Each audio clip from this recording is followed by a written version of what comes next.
Welcome to a new Team CGC 9.8 video. Today I want to talk about some underfollowed 9.8 comics to invest in for 2022. And most of these are key issues, but somehow they kind of fly under the radar. And I do have quite a few of these type of books in my 9.8 collection, so they are pretty great collector items, I would say.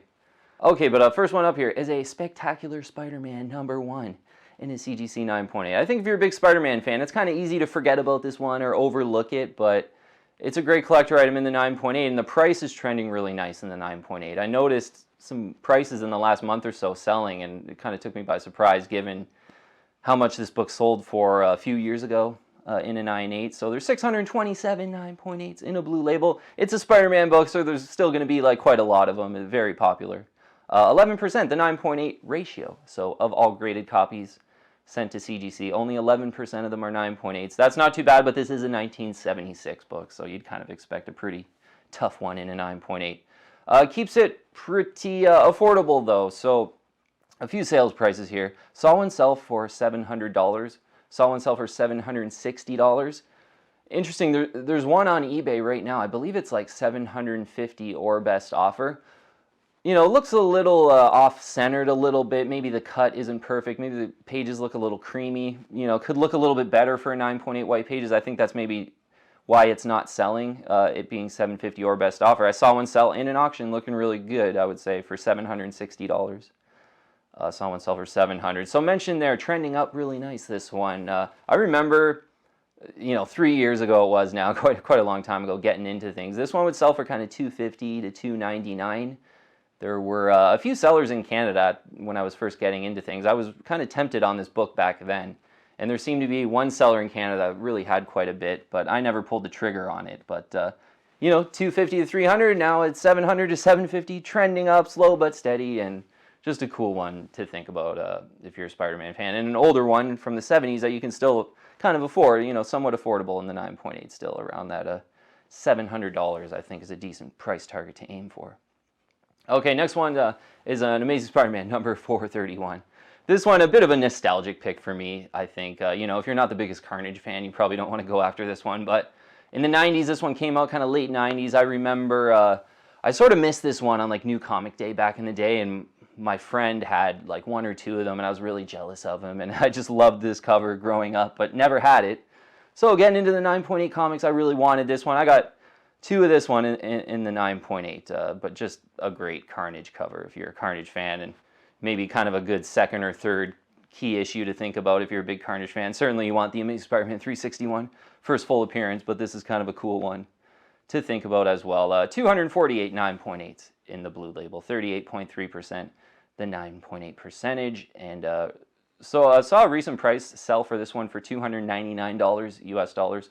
If you go on eBay right now, there's quite a few of them on eBay, and I think there's one for $299. So, you know, for this one, maybe you're a little bit patient. Obviously, that Let There Be Carnage movie was out. This book was a lot hotter. I think you can get this one kind of in the $200 to $225 range. You know, mine, I bought both of them about a year or two ago. Yeah, one was like $179 and one was closer to $150. So, you know, this one I think will still has some room to cool down after this Carnage movie even, you know, cools off a little bit more. But some of these selling for $299, I think you can aim for $225 would be a price target to aim for if you're thinking about an Amazing Spider-Man 431. All right, next one's a really cool one. It's a Simpsons Comics and Stories #1. Yeah, this the biggest pretty much Simpsons key issue out there, but it's still kind of hard to find and a little bit underfollowed and overlooked. I would say that Simpsons Comics #1 that has the Fantastic Four cover homage, that one seems to be like a lot more easy to find, and I know Simpsons comics or Simpsons fans gravitate to that one, but this one's tougher to find, pretty underfollowed, I think. 94 9.8s in the blue label. Yeah, one of 94. We documented this one on a past video. It was like 4 months ago or so, but I saw a auction pop up and it went for a really good price. It was right around $400. I thought that was a great price for, you know, what this book is. 14.8% is the 9.8 percentage, so for I think this is a 1993 comic book. That's phenomenal. This is like a really tough 9.8 from the 90s. If you compare it to other 1990s books, it's like one of the best 9.8s. Almost a single digiter. So mentioned that one auction a few months ago went around $400. I think that's best case scenario. I think right around 500, this one's absolutely worth it, maybe even up to 600. That Simpsons Comics #1, that one seems to kind of go in the sort of 300 to 325 range, let's call it 300 to 350. So I think this one's worth 500, being the first appearance of Simpsons in comics. And yeah, definitely, it's got to be pretty tough to find. Otherwise, I feel like there would be way more of them because it is first appearance of Simpsons. So just a great Underfollowed one to think about. Okay, next one's a new one. It's a Star Wars Thrawn #6. This is a pretty cool new one, I think. Certainly if you're a villains guy, I find myself wanting this one. Great cover.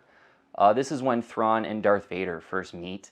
And you also get a flashback of when, like, Palpatine sort of makes Thrawn like a Grand Admiral kind of deal. So it's a big, like, origin of Thrawn book.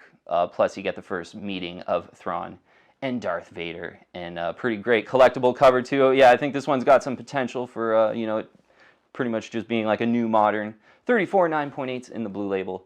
61.8% is the 9.8 ratio. And so for Thrawn #6, I saw quite a few of them. I think they're really heating up with the Book of Boba Fett and Darth Vader and some of the pop culture that's going on right now. I think you want to aim for this one right around $200, I would say. Maybe if you really want it, $225. I think if you're patient and you let maybe some of the Star Wars hype subside a little bit, you might even be able to get it under $200. It is like a brand new one. But I saw one sell pretty much, it was like 300 and something in an auction, I believe it was.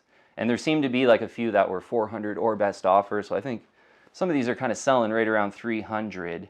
I'd probably wait for it to cool down, wait for more to get graded. There's only 34 in the first print. And right around 200, I think, is making sense if you're like a big Darth Vader villains fan. And, Thrawn's got some potential, certainly, if they continue to give him a big push in the Star Wars content that's been coming out lately. Okay, next one's a pretty overlooked, I think, too.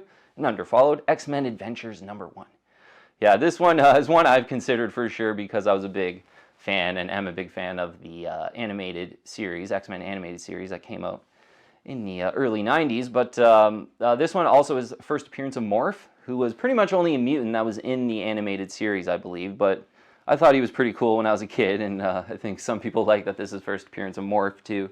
So a pretty cool Underfollowed X-Men book to consider. 68 9.8s in the blue label. Yeah, some of the prices on this one are kind of heating up too, certainly compared to some of the few that I've saw in the past. 27.1%, the 9.8 ratios. Saw a few sell, one for $300 and one for $399. Yeah, well, someone paid up to $400 for this one.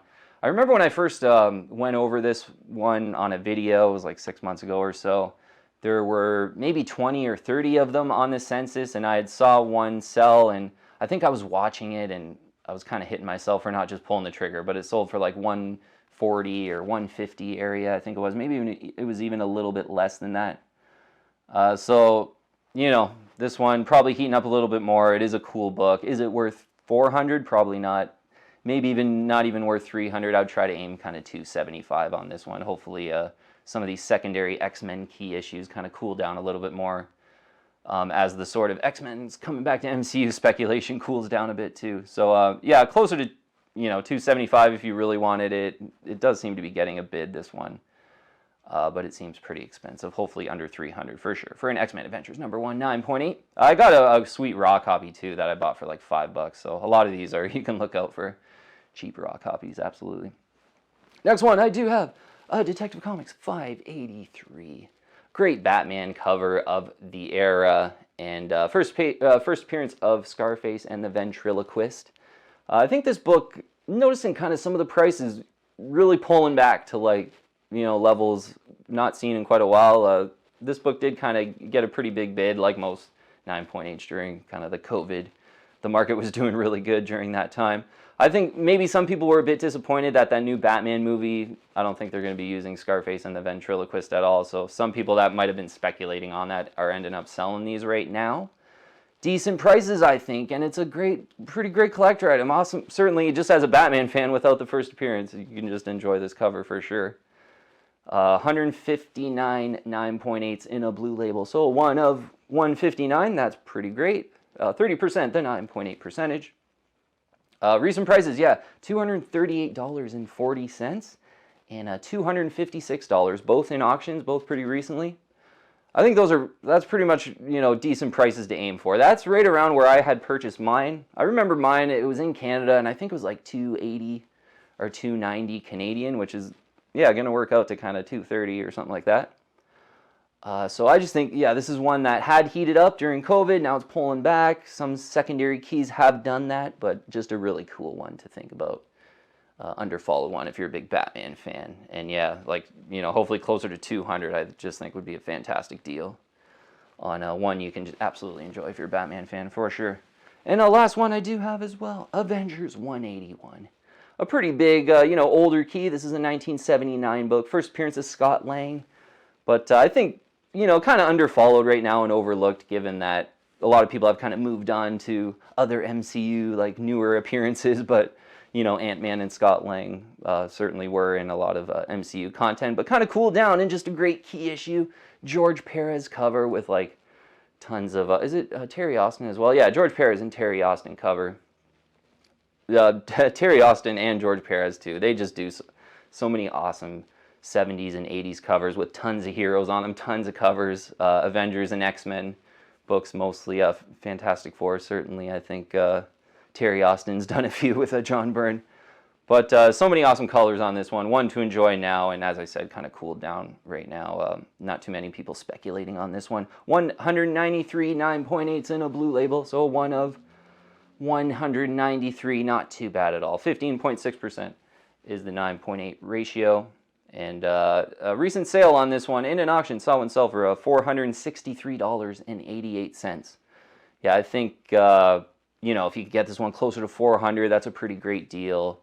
You know, if it was looking pretty good, I know for myself, I like to have the spine centering on this one because if you notice here, they got Perez and Austin's signature.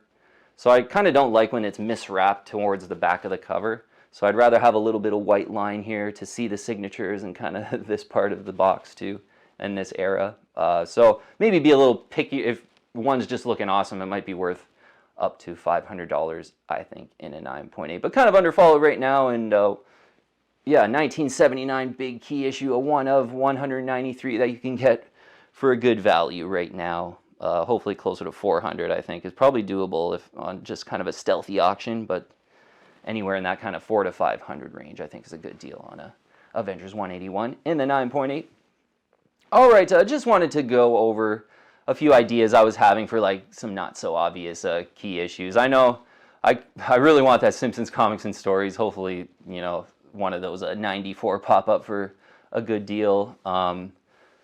But yeah, just a few others. What was the other one I wanted to talk about? That oh yeah, the I talked about on the low population video, the Jurassic Park #1. That was the other one I wanted to add to the list, but I just talked about it. I think that's a little bit underfollowed, but you know, a big brand. I think Jurassic Park is a really popular brand, especially with kids. I know my nephews really like dinosaurs and Jurassic Park. They're really looking forward to the next movie.